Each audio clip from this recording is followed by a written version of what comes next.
Right. We are reading My Sweet Audrina by v.c.andrews. We are on part 1. And this one is Lions and Lambs. One day I heard the special delivery man say to Mama, "Isn't this a lovely spring day?" Or else I might not have known it was spring from the cold way it was. The trees hadn't budded out yet. The birds weren't singing. I rejoiced to know the season, if not the month, but I was too ashamed to try and ask what month it was and have people look at me with pity. It wasn't special to not know anything about the passing of time. It was crazy. Maybe that was why they were ashamed to tell me why the first Audrina had died. Maybe she'd been crazy too.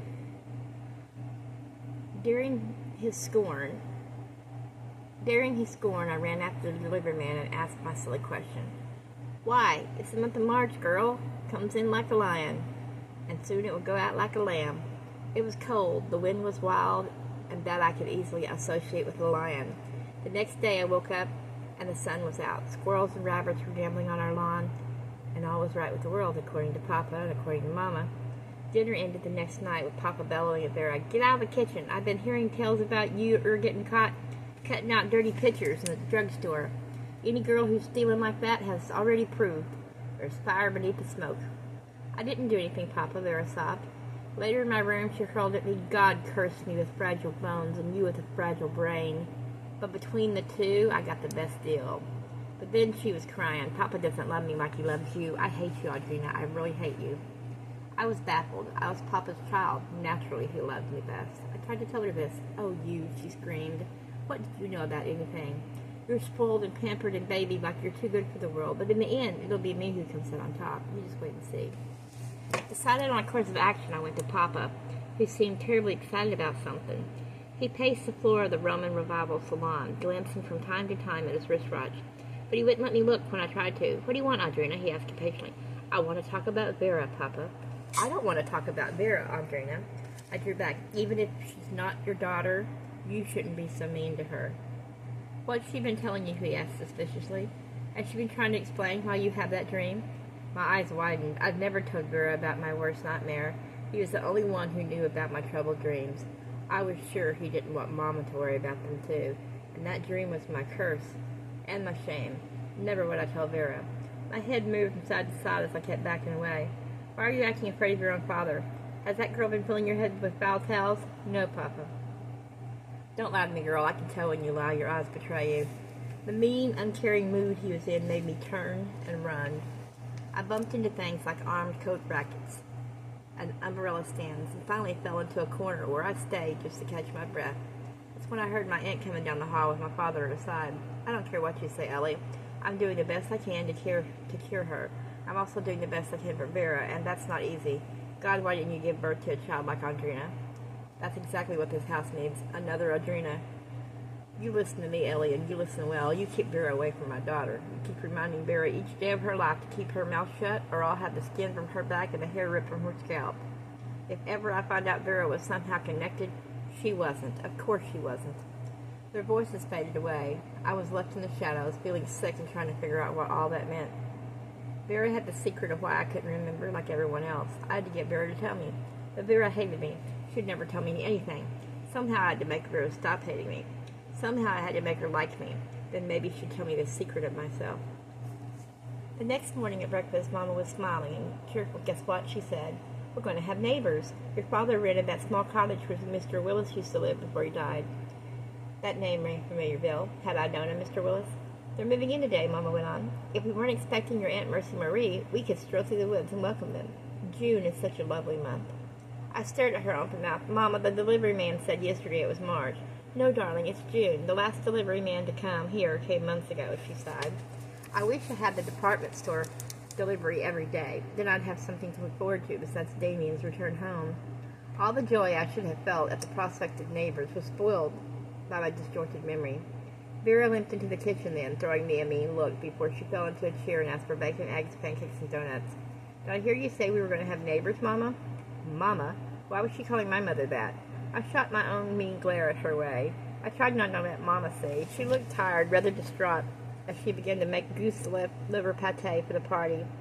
Why did she go to so much trouble when that woman was dead and only Aunt Elizabeth would be there to eat the best of everything? "I know who the neighbors are," smirked Vera. The boy who gave me the box of candy for Valentine's Day hinted he might be moving near us. He's 11 years old, but he's so big he looks like 13 or 15. My aunt stalked in, her long face grim and formidable. He's too young for you then, she snapped, making me wonder if Vera was really much older than I thought. Gosh, why couldn't I know someone's age? They knew mine. Don't you start fooling around with him, Vera, or Damien will kick us both out. I'm not afraid of Papa, said Vera smugly. I know how to handle men. A kiss, a hug, a big smile, and they melt. You are a manipulator, I know that, but leave that boy alone. Are you listening, Vera? Yes, Mother, answered Vera in her most scornful voice. Of course I'm listening. Even the dead should listen. And I don't really want a boy who's only 11. I hate living way out here in the sticks where there aren't any boys but the stupid ones in the village. Pop came in next, wearing a new custom-fitted suit. He said to tuck a napkin under his chin so nothing could spot his pure-soaked tie. If cleanliness was next to godliness, Papa was a god walking on the earth. Is it really June, Papa? I asked. Why do you ask? It seems only yesterday it was March. That man who brought Mama's new dress said it was March. That was months ago, darling, months ago. Of course it's June. Look at the flowers in bloom, the green grass. Feel how hot it is. You don't get days like this in March. Vera ate half her pancakes and then was up and heading for the foyer to pick up her school books. She'd failed her grade and had to spend 8 weeks of her vacation going to summer school. Why are you following me? She bit out. Why do you hate me, Vera? I don't have time to list the reasons. Her voice was haughty. Everyone in school thinks you're strange. They know you're crazy. That surprised me. How can they know when they don't know me? I tell them all about you and your quirky ways. Staying close to the shadows near the wall and how you scream out each night. They know that you're so special that you don't even know which year, month, and day of the week it is. How disloyal to spread family secrets. Again, wounded my desire to have her like me weakened. I didn't really think she ever would. I wish you wouldn't talk about me to people who might not understand. Understand what? That you're a nutty freak with no memory? Really. They understand you perfectly, and nobody, absolutely nobody, would ever want to be your friend. Something hard and heavy grew in my chest, making it ache, and I sighed and turned away. I just wanted to know what everybody else knows. That, my dear little sister, is totally impossible for someone with no brain. I whirled about and shouted, I'm not your sister. I'd rather be dead than be your sister. Long after she disappeared down the dirt road, I stood on the porch, thinking maybe I was crazy. Again at 3, Aunt Mercy Marie came to sit at our piano. As always, my aunt and my mother took turns talking for her. The bourbon was poured into the steaming hot tea, and I was given my cup of cola with 2 cubes of ice. Mama told me to pretend it was hot tea. I sat uncomfortably in my very best white dress, because Papa wasn't there. I was soon forgotten, as those 2 women lit into each other, letting loose all the frustrations they had held in cheek all week.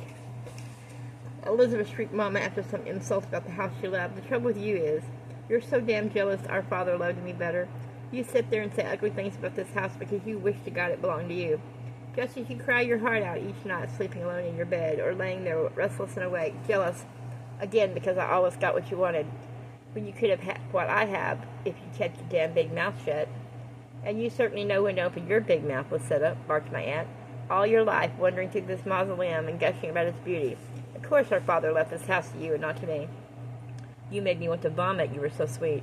You set out to rob me of everything I wanted. Even when my boyfriends came to call on me, you were there smiling and flirting. You even flirted with her father, flattering him so much that you made me seem cold and indifferent. But I did all the work around here, and I still do. You prepared the meals and everything else. And you think that's enough. Well, it's not enough. I do everything else. I'm sick and tired of being everybody's slave. And as if that's not enough, you're teaching your daughter your tricks. Highly indignant, my mother's beautiful face flamed red. Just keep it up, Elizabeth, and you won't have a roof over your head. You know what galls you? Don't think I don't. You wish to God you had everything I do. You're a fool, and you married a fool. Damien Adair only wanted what wealth he thought you'd inherit. But you never told him until it was too late for him to back out that our father hadn't paid his taxes, or had one lick of repair done to this house. You claimed to love gaslight. But the truth of it is, you know electric lights would show Damien just how shabby this house really is. The kitchen and this room dominate our lives. The kitchen is so bright when he steps in there he can hardly see. None of us can. In your place, I would have been honest. And if you call honesty a fault, then by God, you are flawless. Elizabeth screamed a high voice on the piano. Stop being nasty to your beloved sister. Go cook yourself. Yelled Aunt Elizabeth. Mercy Marie, said my mother with her most arrogant, haughty voice, I think you'd better leave now, since my sister cannot be kind to a guest, and kind to my daughter. or kind of this house, or kind to anyone, not even to her own flesh and blood. I think there's no reason to go on having these tea times. I say goodbye with reluctance, for I love you, and I hate to think of you as dead. I can't bear to see people I love die. This has been my pitiful attempt to keep you alive. Elizabeth, kindly leave this room before you say something to make me hate you more. Mama appeared on the verge of tears as her voice broke. Had she forgotten that this was only a pretend game? Was I just a pretend game for her too, so she could keep the first beloved Audrina alive? Wednesday morning came, and I was happy I'd written myself a note to remind me that Tuesday was yesterday. Now I had a grip on reality. It was Wednesday. I'd write that down tonight. At last I figured out a way to keep track of the days. As I was passing my parents' room on the way to the kitchen, Mother called me inside. She was brushing her long hair with her antique silver hairbrush. Papa was leaning close to the dresser. "You tell her, Lucky," said Papa in a soft voice. "Sweetheart, you've always complained about having no one to play with but Vera.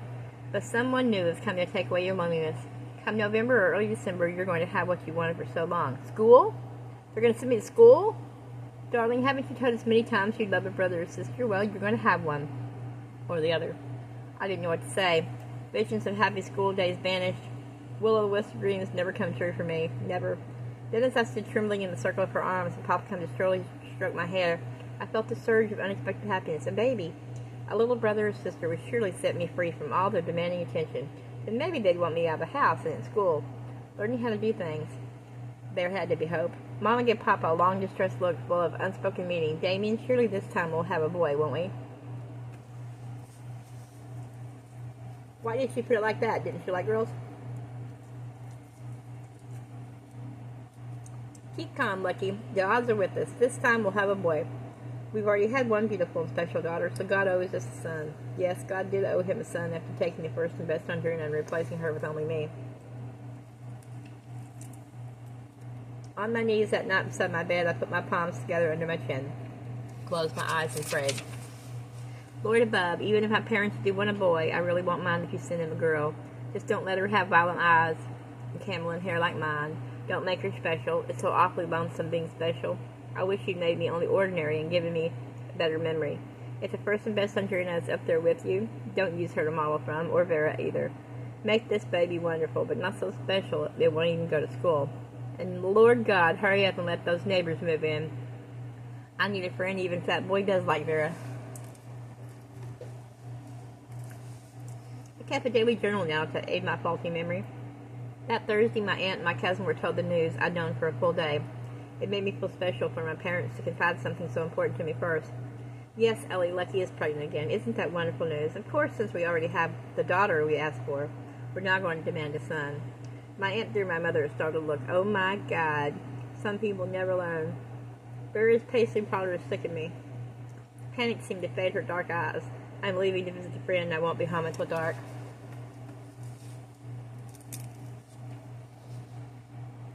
She stood there waiting for someone to object, as surely everyone would, if I were to say the same words, but no one said anything, almost as if they didn't care whether or not Vera ever came back. Looking surly, Vera limped from the kitchen. I jumped up to holler for her. "Who are you going to visit?" "None of your damn business. We don't have any close neighbors, and it's a long walk to visit the McKinneys." "Never mind," she said.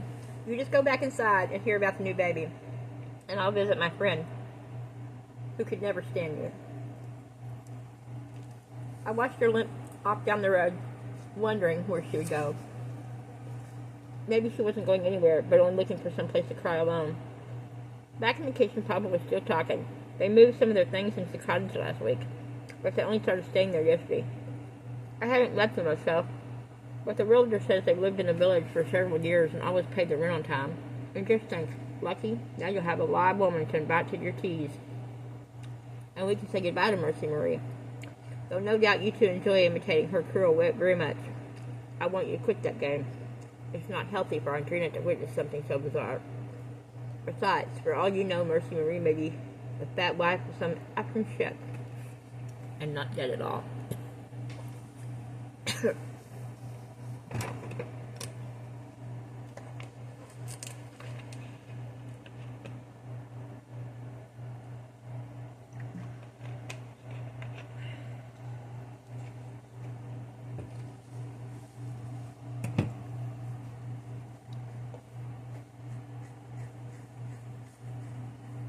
Both my mother and aunt scoffed. They wanted to believe no man would want Mercy Marie. We finished with tea time, said Mama dully, as if she'd finished with all social life now that she was expecting a baby. Papa, I began, when did I last see Aunt Mercy Marie alive? Leaning against the table, Papa kissed my cheek. Then he lifted his chair closer to mine. My aunt got upset in the kitchen rocker where she knitted. In a second or two, she was so angry with her knitting that she threw it down. It was years and years ago when you knew Mercy Marie. Naturally, you don't remember her. Sweetheart, stop troubling your brain with efforts to recall the past. Today is what counts, not yesterday. Memories are only important to the old who have already lived to the best of their lives and have nothing to look forward to. You're only a child, and your future stretches long and inviting before you. All the good things are ahead, not behind you. You can't remember every detail of your early childhood, but neither can I. The best is yet to be, some poet wrote. And I believe that. Papa's going to make sure you have only the best kind of future. Your gift is growing stronger and stronger. You know why, don't you? The rocky chair. The chair was giving me the first and best Audrina's brain and erasing all my memories. Oh, I hated her. Why couldn't she stay dead in her grave? I didn't want her life. I wanted my own. I pulled from Papa's embrace. I'm going out to the yard to play, Papa. Don't go into the woods, he warned. Aunt Elizabeth seemed drawn back into the kitchen. She swung that duster in such a threatening way it seemed she might whack Papa with it. Mama turned her violet eyes on her sister and said mildly, really, Elizabeth, you're flinging around more dirt than you're picking up. Once I was outside, Papa's words kept resounding in my head. He didn't really love me. He loved her, the first and the best, the most perfect Audrina. For the rest of my life, I had to live up to the standards she set. How could I be everything she'd been when I was me? I'd been planning to slip through the woods and see our new neighbors, but my aunt called me back inside and kept me busy all morning helping her clean the house. Mama wasn't feeling well, something called morning sickness. Had her running to the powder room often. My aunt would look pleased when she did that, muttering to herself all this time about fools who risk the wrath of God. Vera came limping home around 3, looking hot, pale, and exhausted. She threw me a scathing glance and stomped up the stairs. I decided I'd check on what she was doing before I stole through the woods to meet the new neighbors. I didn't want Vera to follow me. She'd be sure to tell Papa so I'd be punished. Vera wasn't in her room, nor was she in mine, prowling through my drawers in hopes of finding something to steal. I kept searching, hoping to surprise her. Instead, she surprised me. Inside the first Audrina's room, which Papa usually kept locked, except on the days Mama cleaned in here, Vera was seated in the rocking chair with the calla lily back, rocking. For some reason, it made me furious to see her there. No wonder I wasn't catching the gift. Vera was trying to steal it. Get out of that chair, I yelled. You gonna make me, little girl?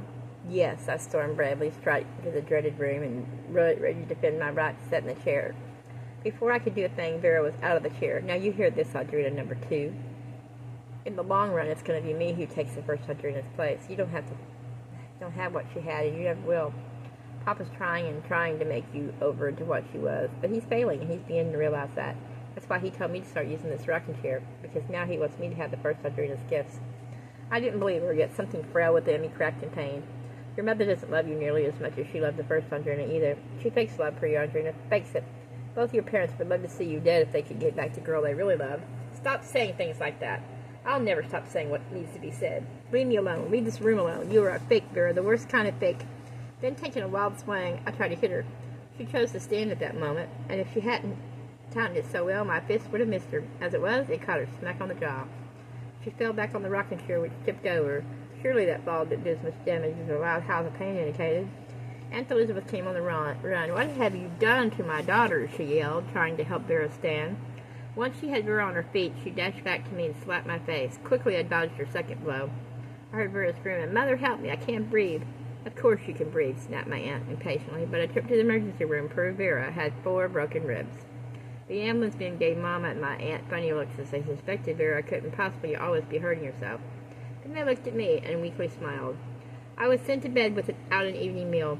Papa didn't come home until late because of some business meeting, and Mama retired early, leaving my aunt in charge. All that night I heard Vera moaning, gasping, and panting as she tried to sleep. Doubled over like an old crone, she came into my room in the middle of the night and shook her fist in my face. Someday I'm going to bring down this house and everyone in it, and you'll be the first I fall. Remember that if you never remember anything else, second and worst, Audrina.